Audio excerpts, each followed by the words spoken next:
This morning in our Money Watch housing guide, we are asking, how far would you go to become a first-time homeowner? Would you, for example, go so far as to buy a new home with a friend? So there's a new trend that's going on, which a lot of Gen Zers and millennials are starting to do, which is they're starting to buy a home with a friend. Do you guys think that's a good idea? Or do you know any stories out there about two people bought a home together? Drop a comment down below and let me know. I'm gonna share a video with you guys that was on CBS where there was two guys that bought a home together and they explained their experiences and how they were able to mitigate risk. But before I get there, guys, please take the time to hit the like and subscribe. I'm trying to get to 1,000 subscribers and I'm super duper close. And with your help, I will certainly get there. Now let's check out this video. I might stay after you leave. Gilbert Nantechi and Kwame Nkrumah both call this New York City house home. They watch sports together in the living room. Man, I think the Bucks gonna do their thing this year, man. Share an office when working remote. I have availability at 12 p.m. today. And split chores. But they aren't just friends and roommates, they're co-owners of this house. And they're part of a growing trend among millennials and Gen Z as breaking into the housing market has become more difficult. You're both under 30 and you have a house. That is a pretty big thing to do these days. Correct.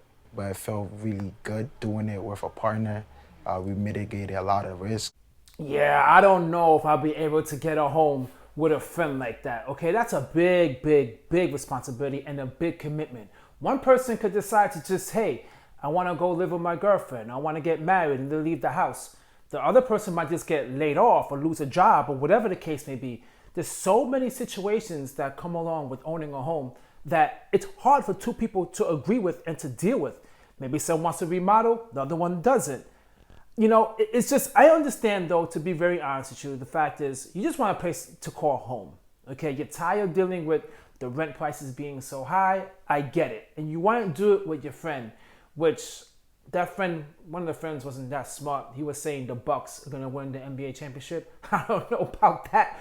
But, you know, you're doing it with someone, it's just not that simple. I really wish it was a lot simpler, but it's not. It's a lot of risk. And there's stories out there just with people being roommates about how just horrible and scary the situation is.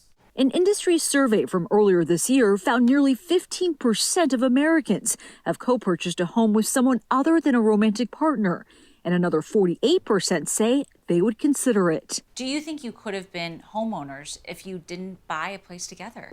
The answer is a hard no. I would not be a homeowner in 2024 had we not co-bought. That's quite surprising. 15% of the people within the U.S. are doing co-ownership with like a friend. That I never knew. And the scary part as well is if you're seeing the trend is increasing. 48% of the people said they are willing to do it. Man, I don't know, man. That just does not sound good. It just does not sound good because some people have an image of just, you know, getting married and then having kids, having their own home. And that could just change their whole dynamic that they have going on. Then now listen, if you both decide that's not something you want to do, you just want to have no wife, no kids, you just want to stay in this house, then that's great. But it's just, man, I know people are probably out there going to say, well, because I probably say this all the time, as well, then, you know, they could leave and they could use it as a rental property, but you're still tied to this person throughout your whole life if you continue holding on to an asset like that. It's an interesting situation. Niles Lichtenstein launched the company Nesmint last year to help simplify the co-buying process. Is this what it takes to buy a house these days? Yes. For the past 50 years, property prices have way outpaced wage growth, and that's created this incredibly large gap. His tips: co-buy with someone you've split major expenses with before, like rent or a vacation. Create a joint bank account with 3 to 6 months of expenses. And finally, hire a lawyer or use a service like Nesmint or co-buy to write an agreement that will help mitigate risks, such as a job loss, unplanned expenses, or one of the owners deciding to sell. Put your incomes together, share some of the risk together, be smart about it along the way, and buy your first home.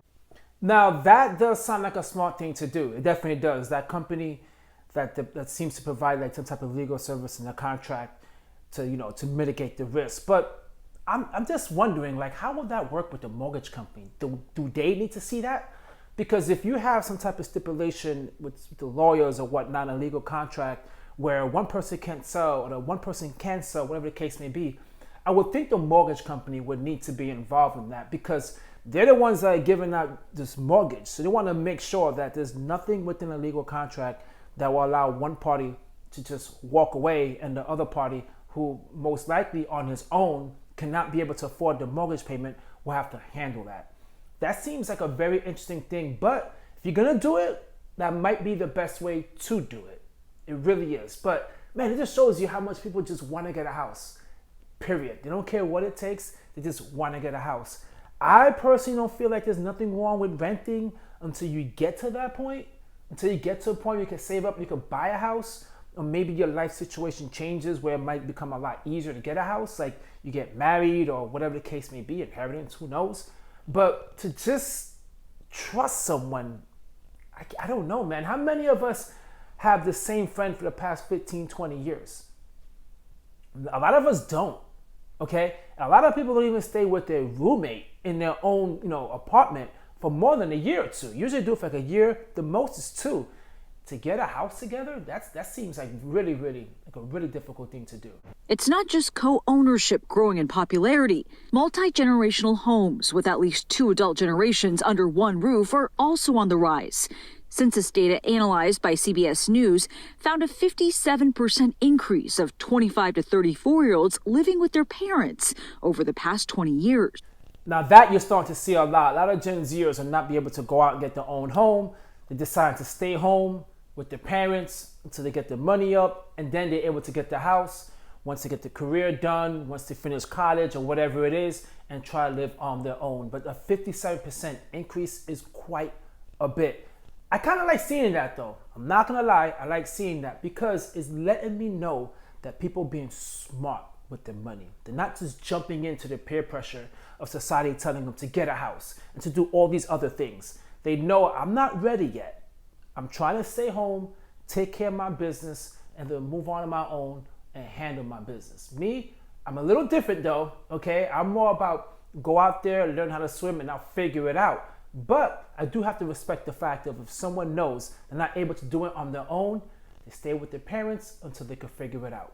What you guys think about this? Do you think it's smart to get a home with someone that's just your friend? Or you think that's just a horrible idea? Drop a comment down below and let me know. Catch you guys in my next video. Peace.